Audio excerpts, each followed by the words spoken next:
Good morning, ITR. Today is 3rd September. I'm Madish Mehta sharing you today's news headlines. PUBG in ban list. India tops downloads. Government bans 118 more apps with China links. Government says data of users was being stolen, sent to servers outside. Shahara red flagged for fraud probe. Rupees 86,000 crore from 4 crore depositors. Supreme Court Bar Chief says he was muted at farewell for Justice Misra. PUBG army mourns but says nothing bigger than country. Amidst calls for big push, government spending up just 11 pace in April to July from last year. Football stars career on pause. His family faces tough medical call. At DDA meet, unauthorized colony residents get a voice for first time. Option to book COVID test on call discussed by LG and CM. Fewer lines at first. No cash and alternate seats empty as Metro opens its doors again. Metros to start stage-wise September 7 to 12, Puri. 500 trains, 10,000 stops could go in reimagined post-COVID timetable. Facebook India chief appears before House panel, faces many questions. Bihar polls, Manjhi's HAMs to join NDA, not merge with JD. Steady decline in farm sector suicides from 2016 to 2019, NCRB data shows. High Court refuses stay on Gunjan Saxena biopic. The New Delhi High Court on Wednesday declined to issue any order of interim injunction against the online streaming of Gunjan Saxena, the Kargil girl. It also made Flight Lieutenant retired Gunjan Saxena a party to the suit filed by the Centre against the biopic and issued a notice to her, seeking her response. The Ministry of Defence has challenged release of the movie for allegedly portraying the Air Force as gender-biased and distorting facts in depicting the life of Saxena. Plea against order bearing use of Sahara Group chief's name. Go to appropriate court. Supreme Court tells Netflix. Coming to the editorial page. A deserved reprieve. Court provides relief to telcos, leaves issue of spectrum sale to tribunal, but resolution may still be far away. In its verdict to the adjusted gross revenue, the Supreme Court on Tuesday allowed telecom operators to pay their AGR dues over a span of 10 years, marking hopefully an end to the uncertainty over this long-standing dispute between the telcos and the government. Telecom operators will now have to pay 10% of their AGR dues upfront by March 31, with the balance being payable in annual installments from March 2022. So far, Bharti Airtel has reportedly paid rupees 18,000 crore of its AGR dues of rupees 43,980 crore, while rival Vodafone Idea has handed over rupees 7,800 crore of total dues, adding up to rupees 58,254 crore, allowing telcos to stagger payouts over a 10-year period, limiting their immediate cash flow, will greatly ease the pressure of them.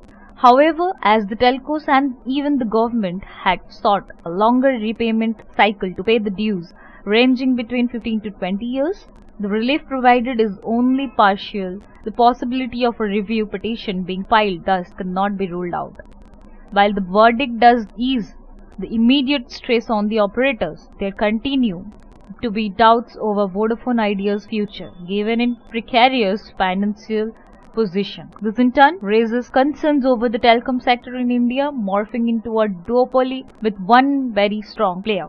While Vodafone's Idea's continued existence may well depend on its promoters' willingness to pump in additional capital for the industry to stabilize after the brutal price war of the last few years, which bled the incumbents dry tariffs, and as a consequence the average revenue per user have to rise. On the equally critical issue of the sale of spectrum, while the court had earlier questioned whether the spectrum held by telcos undergoing the insolvency and bankruptcy process can be auctioned off without payment of government dues, it has now left this matter to be decided by the National Company Law Tribunal This issue has arisen in the case of RCOM, where the government is unlikely to recover its dues from the resolution process as it ranks lower than financial creditors in the insolvency framework, while craving out of an expansion for a government department would have meant disregarding the hierarchy of claims as prescribed under Section 53 of the IBC, extending the questioning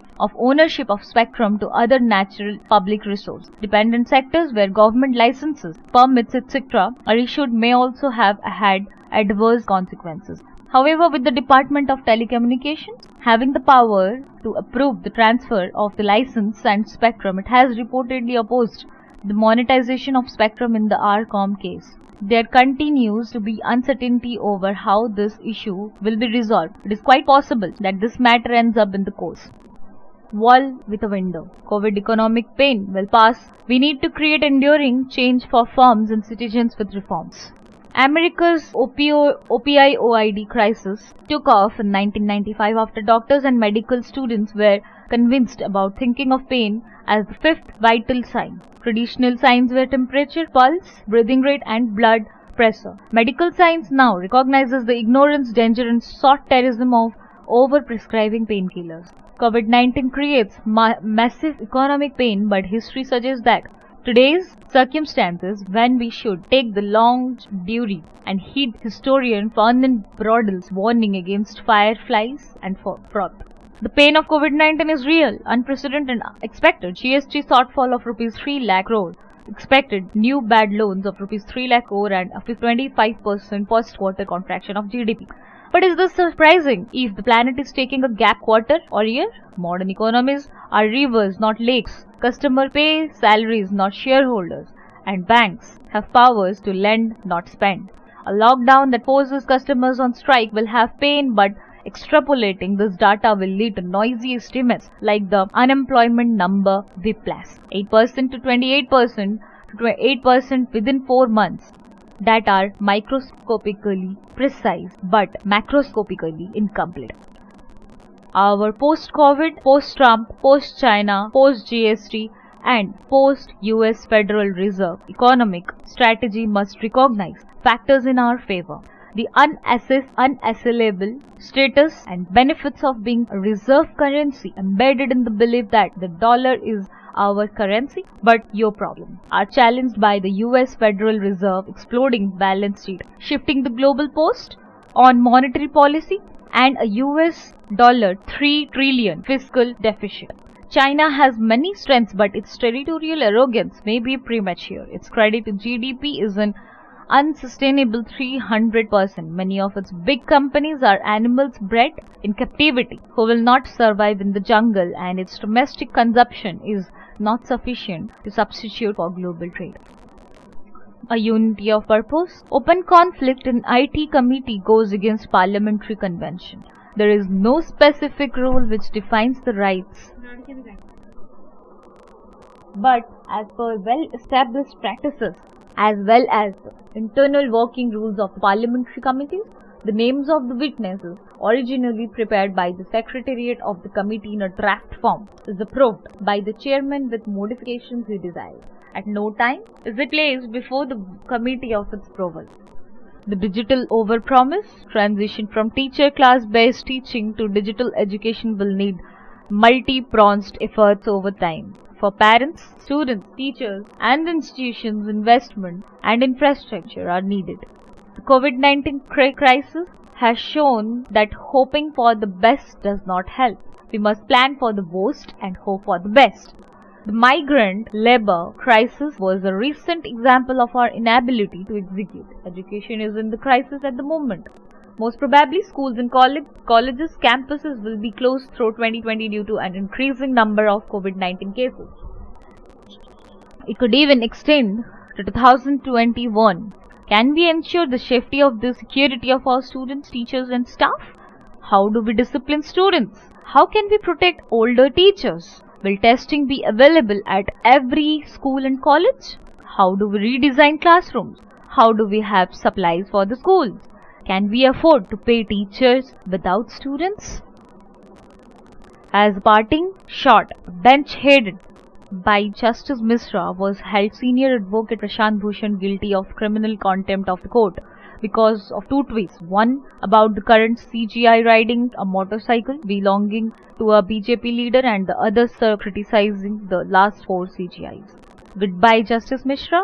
You have sat too long. In the words of Oliver Cromwell, we are done with you. Coming to the world news, Merkel identifies nerve agent that poisoned Navalny, same as in UK. China seeks to set up more facilities in Pak, Myanmar and Lanka, US. 2015 Charlie Hebdo attack, trial of accomplices begins. Dutch prison, chief who killed for the Khmer Rouge dies at 77. Some steroids can be life-saving for sickest COVID patient study.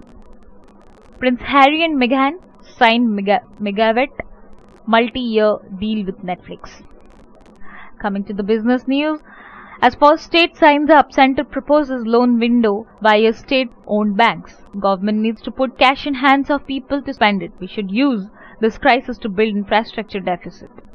Karnataka to seek lawyer GST compensation with option to borrow up to 1% of GSDP, betrayal and trust, and moral responsibility of government. Disclosure of country of origin, responsibility of manufacturer or seller, Amazon Snapdeal to High Court.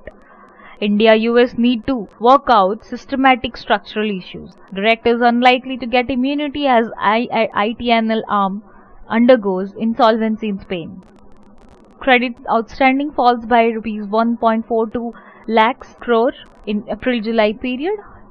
Coming to the sports news, major breakthrough after ending India's drought of a win at the Slams, Nagal to face him. Nobody will just turn their back on rupees 12.5 crore without a solid reason.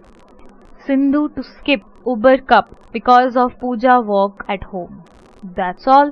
Thank you. Have a nice day.